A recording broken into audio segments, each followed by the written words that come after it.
bem, pessoal? No vídeo de hoje eu quero falar sobre um assunto muito importante e indispensável na vida de todos nós pesquisadores, sejamos iniciantes ou profissionais, ou os leitores que leem por um mero prazer e deleite, não é? O assunto é leitura, aspectos da leitura, a leitura eficiente, a leitura que nos traz contribuições, que nos favorece no pensamento criativo, no pensamento autônomo, acima de tudo, numa leitura proveitosa, numa leitura que requer raciocínio, parcimônia, requer zelo, requer disciplina e, acima de tudo, concentração. Pensamos que a leitura é algo que nos fortalece no aspecto cognitivo, ou seja, favorece a nossa memória, favorece até o nosso envelhecimento, que posteriormente nós não vamos sofrer com Alzheimer, né? Porque as pessoas que leem muito dificilmente sofrerão com processos de baixa cognição, demência ou Alzheimer. Bom, acima de tudo, devemos pensar que a leitura, segundo Vicente Juve, no livro dele, A Leitura, é um pensador francês, tá? Eu já vou aqui apresentar o livro a vocês. Ele nos trabalha a leitura como um aspecto fisiológico, ou seja, nós precisamos estar fisicamente preparados, ou seja, bem alimentado, dormido, bem, uma noite de sono bem estabelecida, pouca ansiedade, mais calmo, ou seja, acima de tudo, nós temos que ter aquela condição física que nos prepara ao conhecimento, nos prepara à sabedoria. E Vicente Juve defende também que nós precisamos ter um espaço físico, ou seja, um espaço bem iluminado, bem silencioso, não é? Aquelas pessoas que moram com outros integrantes da família, interessante se afastar um pouco, porque a leitura exige isso, exige esse afastamento, né, do outro. Isso que é difícil das pessoas conseguirem assimilar, porque nós não conseguimos ler muito numa multidão de pessoas, numa família, às vezes, que também é numerosa, mas que nós precisamos ter o nosso local de leitura, seja numa rede, na varanda, seja no quarto, antes de dormir. Eu não indico muito esse aspecto da leitura condicionada à posição física que a pessoa está em condição de sono. Por quê? Justamente, quando nós lemos na cama ou lemos na rede, nós vamos dormir, né? Porque a nossa pressão baixa, enfim, dá aquele sono, e nós, acima de tudo, pensamos em dormir do que ler. Tá? Mas o livro do Vicente Juve, eu trago a capa aqui a vocês, já tenho o livro há aproximadamente 12, 13 anos, é publicado pela Unesp, tá? Ele nos traz de forma muito eloquente, muito teórica também, essas condições da formação do leitor, né? Do processo cognitivo que envolve a leitura. A leitura de ficção, para vocês terem uma ideia, é a leitura que mais exige de memória do leitor, porque o leitor ele precisa, digamos, quem lê? Vamos citar aqui um exemplo, Grande Sertão Veredas de Guimarães Rosa, a figura de Riobaldo e de Adorim, né? São duas figuras centrais dentro do romance. Nós precisamos saber que esse romance é caudaloso, ele passa de 600 páginas, dependendo da edição, da tipografia, enfim. Então, nós precisamos recordar momentos da nossa leitura em que o Riobaldo aparece lá no início de uma forma e lá na frente ele vai aparecer de outro.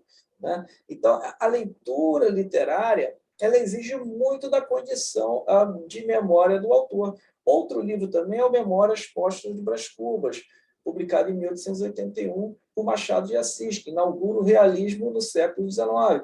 Era um romance fragmentado, né? É um romance que a disposição das cenas no romance não é linear. Ele exige um leitor que concatene essas cenas, que organize o seu fluxo de pensamento, né? Em que algumas das personagens, por exemplo, o próprio Quincas Borbas, que assola a vida do Brás Cubas num determinado momento que o Brás Cubas visita uma espécie de jardim botânico na cidade do Rio de Janeiro, e ele vai roubar lá o relógio do Brás Cubas, né, na cena. E lá na frente do romance, ele vai aparecer como uma figura muito assim decadente, querendo implantar uma filosofia do pensamento do humanismo, né? Então, quer dizer, o Machado não dá essa cena logo na sua ordem, mas ele adiciona essa cena lá mais no final do romance, como várias outras cenas do Memórias Póstumas, que faz uma espécie de salto nessa narrativa que supostamente era linear nos romances anteriores, né, como Ressurreição, A Mãe à Luva e outros. No Memórias Póstumas, ele rompe com essa questão da linearidade, com o início, meio e fim, como se fosse um plano cartesiano, mas ele formula saltos dentro da narrativa. Isso exige um leitor devidamente preparado, um leitor que também sofre com o próprio estranhamento da leitura, não é? Porque já é acostumado numa espécie de retrato fidedigno daquela realidade, amarrada a uma realidade, mas que ela se distorce ao longo da narrativa. Não é somente esse romance, vários outros romances, né, nós lidamos com modalidades de leitura que exigem do leitor um leitor familiarizado com essas técnicas. E o Vicente Juve, aqui nesse livro, ele pega a leitura de uma forma mais geral. Tá? Ele não trabalha só no aspecto literário, então ele vai citando tratadistas filosóficos, como Diderot, tá? Enfim, vários tratadistas, né, dessas modalidades filosóficas, Voltaire, Rousseau, Montesquieu, tá? Ele atribui alguns desses exemplos, ele cita alguns teóricos como Paul Ricoeur, né, que é a questão da hermenêutica, também, que é a questão da decifração do texto, né, envolve uma técnica de atribuição de significados, decodificação de sentidos, né? E, lógico, a leitura exige um leitor que tenha um vocabulário farto, né? Que exige também desse leitor um conhecimento linguístico que, acima de tudo, promove uma leitura mais proveitosa. Ele também vai falar sobre isso, Vicente Juve, né? Em relação à recepção da obra, também ele fala do Jaus, que é outro teórico também importante, uma leitura linear, né? A releitura, toda a releitura envolve também um processo de novas significações. Nós sabemos disso. Nós não podemos ler só o Germinal do Zola lá na década de 90 com os mesmos olhos das duas primeiras décadas do século XXI.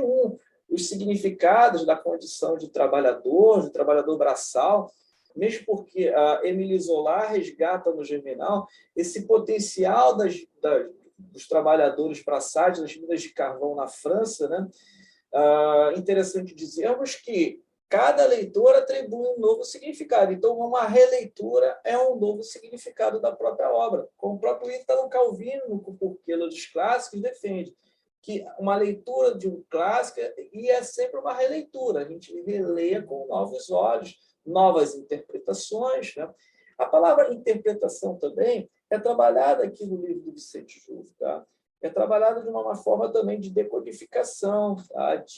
Acima de tudo, de entendimento de código, né? Ou seja, vem lá do Jacobson. Roman Jacobson nos trabalha a questão de significado, né? Em relação de atribuir palavras a objetos, aos bens materiais, enfim.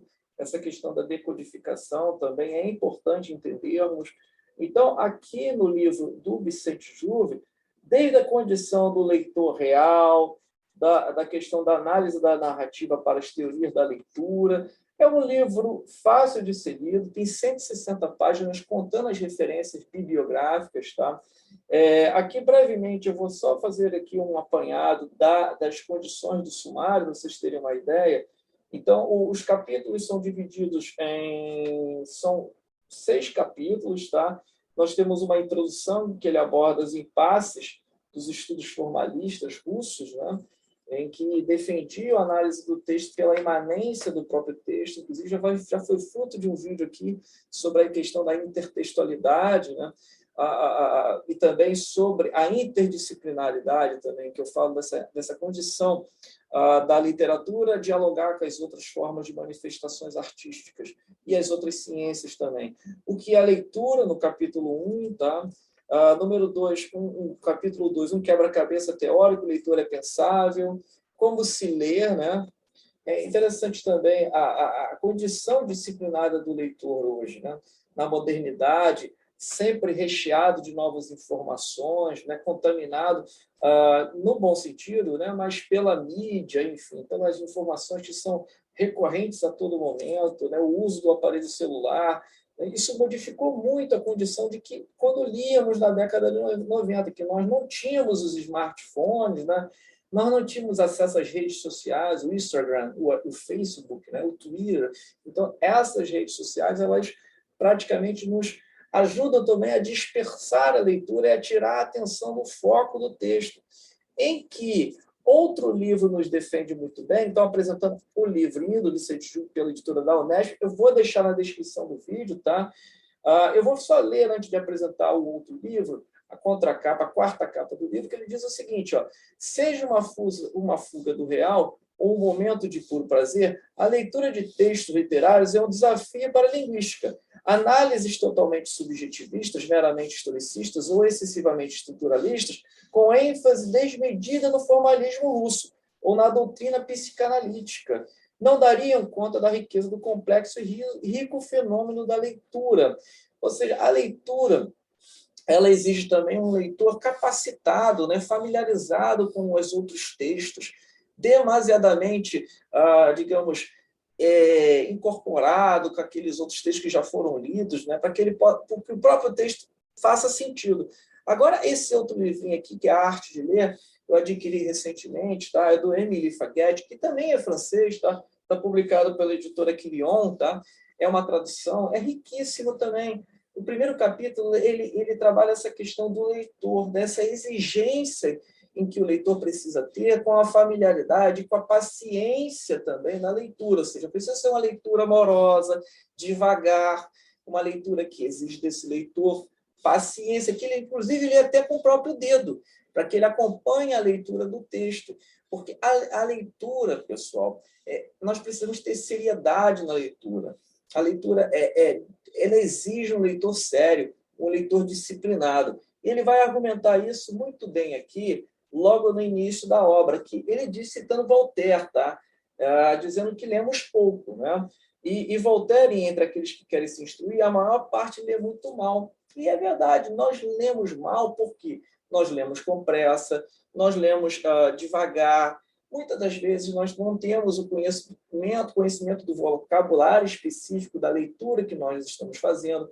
Eu aqui trago um pouco do meu conhecimento como leitor, tá?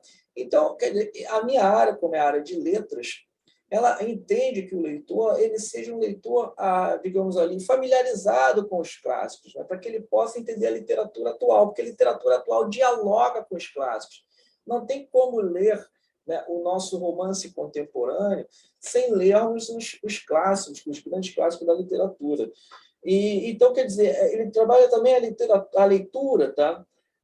Como índice, digamos, de uma pessoa já culta, de uma pessoa medianamente alfabetizada, informada, né? De preferência, aquela leitura mais proveitosa será feita por uma pessoa que já tem um nível de estudos maior, né? Aqui ele trabalha também essa condição, tá? De que a leitura precisa ser o entendimento do texto pela paciência do leitor. Se não entendeu o texto, volta atrás e leia novamente, né? Seja em Graciliano Ramos, seja em Jorge Amado, nós precisamos ler com parcimônia, com atenção. Então, aqui no livro do autor Émile Faguet, tá? Então, ele nos traz aqui um índice, um sumário bastante relevante, como os livros de sentimento, as peças de teatro, os poetas, os escritores obscuros. Ele leia por temática, tá? Isso que é interessante dizer.